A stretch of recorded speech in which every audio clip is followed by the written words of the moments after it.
नमस्कार दोस्तों, मैं हूं रियल एस्टेट कोच प्रसाद आमोणकर और आज का जो मेरा टॉपिक है वो है साइलेंस। जब हमने शुरुआत की थी इस बिज़नेस की तब हम नए नए थे और हर एक चीज़ के ऊपर हमारा एक ओपिनियन होता था या फिर हमारा एक रिएक्शन होता था, एक रिस्पॉन्स होता था। अब जैसे जैसे एक्सपीरियंस आ गया है तब हम उस रिएक्शन को, हम उस रिस्पॉन्स को एक पॉज दे के आगे जाते हैं। कभी कभी क्या होता है कि क्लाइंट के साथ एक आर्ग्यूमेंट भी हो जाती है, कभी किसी एजेंट के साथ भी आर्ग्यूमेंट हो जाती है, क्योंकि आप उस मोड में चले जाते हो जहां पे आपको क्लोजर दिखता है और सामने से आप एक्सपेक्ट करते हो कि सिमिलर रिएक्शन आना चाहिए। मतलब दोनों पार्टीज या फिर दो एजेंट एक साथ में एक क्लोजर की तरफ काम करना चाहिए, लेकिन कभी कुछ एजेंट्स के साथ ऐसा काम नहीं हो पाता। तो उस समय हम रिएक्ट करते हैं, रिस्पॉन्ड करते हैं, तो उससे कभी कभी हमारी जो डील है शायद क्लोज होने वाली थी यहाँ पे होल्ड हो जाती है। इधर वो होल्ड हो जाती है या फिर वो क्लोज ही नहीं होती कभी, क्योंकि लोगों का ईगो आ जाता है।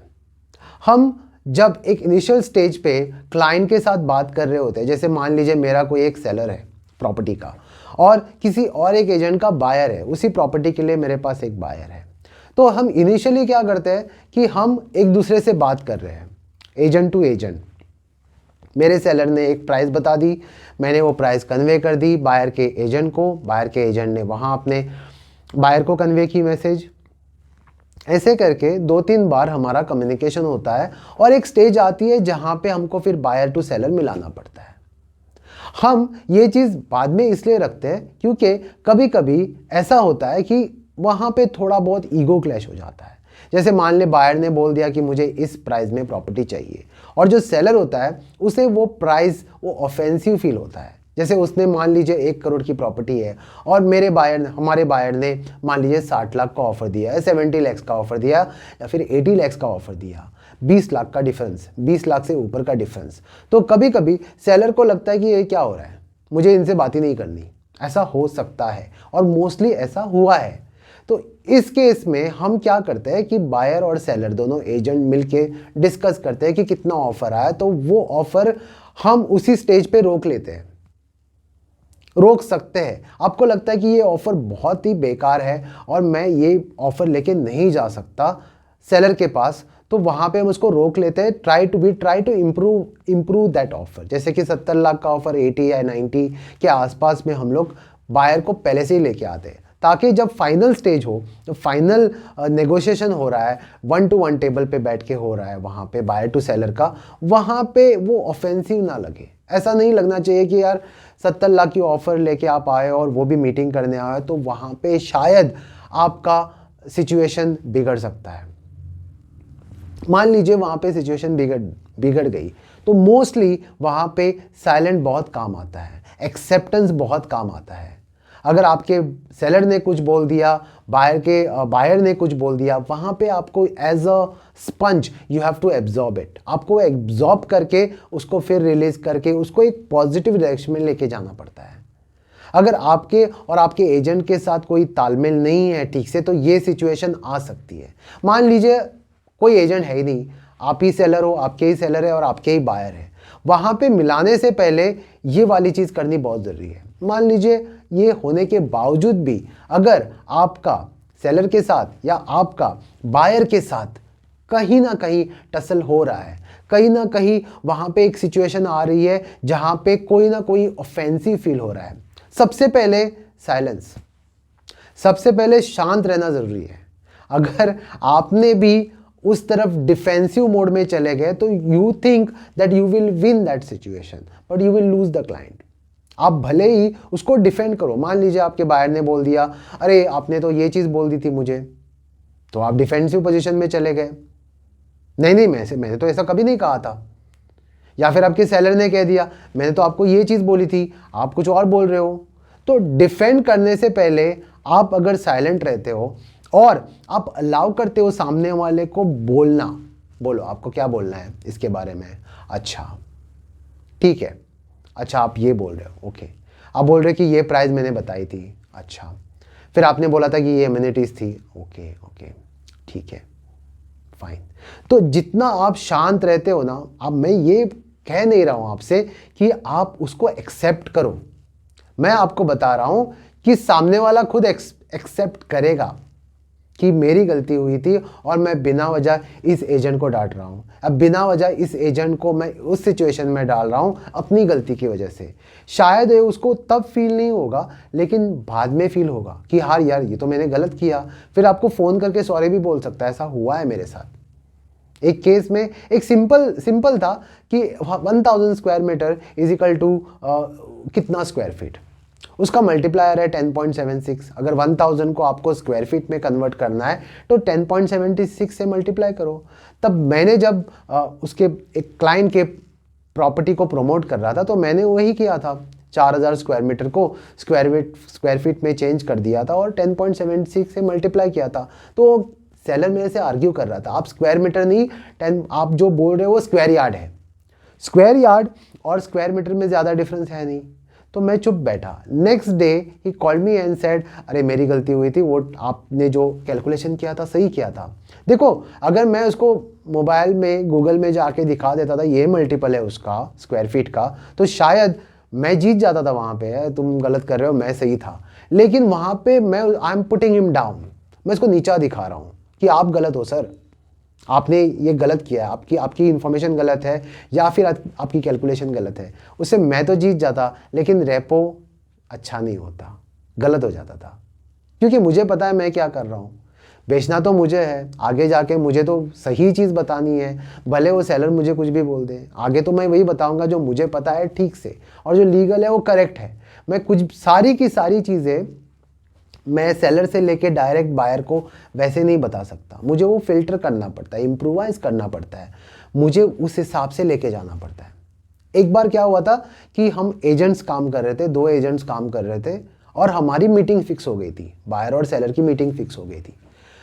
मीटिंग फिक्स हो गई थी 7 बजे और हमने कंफर्म भी किया था, बहुत बार फ़ोन करके कंफर्म किया था कि ये मीटिंग है 7 बजे होनी है। हम 7 बजे पहुँचे, आधे घंटे 7 बजे से like 6:30 onwards we were getting calls, continuously phone आ रहे हैं, कहाँ हो आप, कहाँ हो आप। मतलब आ रहे हैं हम लोग, क्योंकि 7 बजे की मीटिंग थी।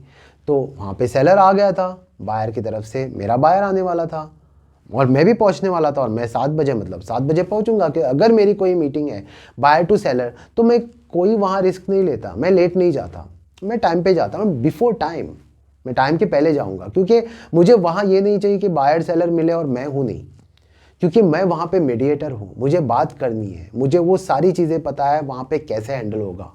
तो जब हम वहाँ पे 7 बजे पहुँचे तो बायर तो आने वाला था, 15 मिनट पहले हम पहुँच गए थे, as a agent I reached early. तो मुझे वहाँ पे वो सेलर बोल रहा है कि नहीं मैं तो 6:30 बजे बुलाया हूँ, मैं तो अभी जा रहा हूँ, आपका तो पार्टी आया नहीं। तो मैं वहाँ पे जो एजेंट है उससे बात कर रहा हूँ, एजेंट बोल रहा नहीं 6:30 बजे हुआ था। तो मैंने मैसेजेस थे मेरे पास, तो वहाँ पे वो मुझे अपना जो स्टेटमेंट है वो प्रूव कर रहा है कि देखो मैंने आपसे बात की थी, 6:30 बजे का था। मैं चुप बैठा, आई kept quite, I did not say anything. क्योंकि क्या है, अगर मैं कुछ बोलता वहाँ पे और अगर वो लोग 15 मिनट भी वेट नहीं कर पा रहे और मेरा बायर आने वाला है 15 मिनट में, तो मैं अब क्या करूँ। तो मुझे तो बायर को मिलाना है ना उससे, क्योंकि बायर भी एक जगह से आ रहा है, 1-2 घंटे के ट्रैवल से आ रहा है वहाँ पे वो। तो मैंने वहाँ पे क्या किया, I kept quiet for some time and then I met that seller. I said sir अभी ऐसा है कि 7 बजे तक तो आ जाएंगे, थोड़ा हम लोग बैठ के चाय कॉफ़ी पी लेते और बात करते इस प्रॉपर्टी के ऊपर। मैंने ये नहीं कहा कि नहीं आपने मुझे 6:30 बजे बुलाया नहीं था, आपने मुझे 7 बजे बुलाया था। मेरे पास सारा डेटा रहता है, मेरे पास व्हाट्सएप है, जो भी है मेरे पास, जो कम्युनिकेशन है जो क्लियर है। अगर मुझे एविडेंस दिखाना तो मेरे पास है, जो भी एविडेंस चाहिए तो। लेकिन अगर मैं उस एजेंट को एविडेंस दिखाता या फिर उस सेलर को दिखाता एविडेंस, जीतता मैं। लेकिन क्या होता, वो लोग चले जाते, बोलते कल आते हैं, कल मीटिंग करते हैं। मैंने क्या किया, मैं I kept calm over there and I said okay let's do it now, let's sit for some time, let's have coffee and discuss about the property, what we are going to talk to the buyer. सब हम लोग को prepare भी करना है, तो हमारे पास अच्छा हुआ 15 मिनट और है। But next day the agent realise and he apologised कि हाँ ये 7 बजे का मीटिंग था, लेकिन बायर सेलर पहले ही पहुंच गया था। तो उससे क्या हो गया, हमारा रेपो भी ख़राब नहीं हुआ और मीटिंग भी हो गई। 7 बजे क्लाइंट आया, बायर आ गया, हमारी मीटिंग हो गई, रिजल्ट जो भी होने दो, लेकिन मीटिंग तो हो गई। जो आपका जो साइलेंस है, साइलेंस बिहेवियर है ना, कभी कभी आई एम नॉट सेइंग कि ऐसे 5 मिनट चुप बैठो, ऐसे कुछ नहीं बोलना है, ऐसा नहीं है। I am don't take it literally कि चुप बैठो एकदम।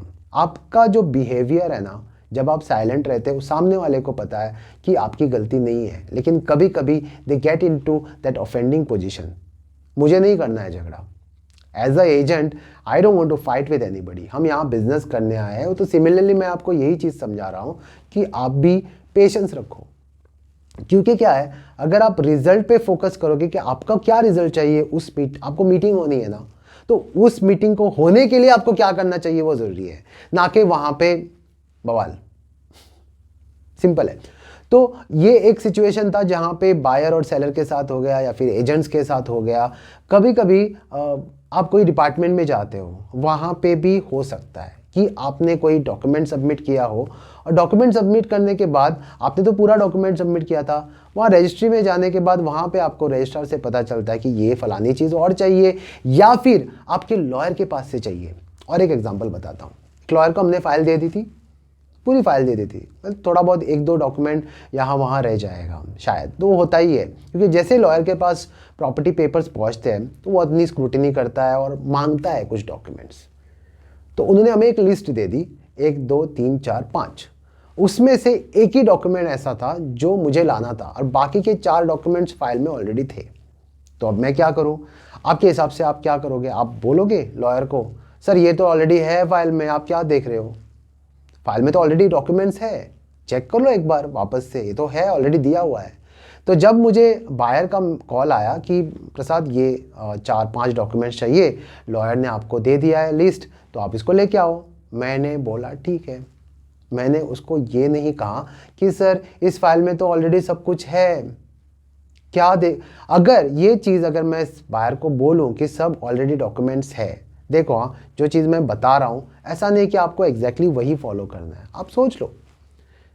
मैंने क्या किया, मेरे पास एक मास्टर फाइल रहती है, क्योंकि मैं लॉयर को देने से पहले एक डॉक्यूमेंट अपने पास रखता हूँ, क्योंकि भले वो डील हो या ना हो, लेकिन मेरे को एक एरिया की फाइल आ जाती है।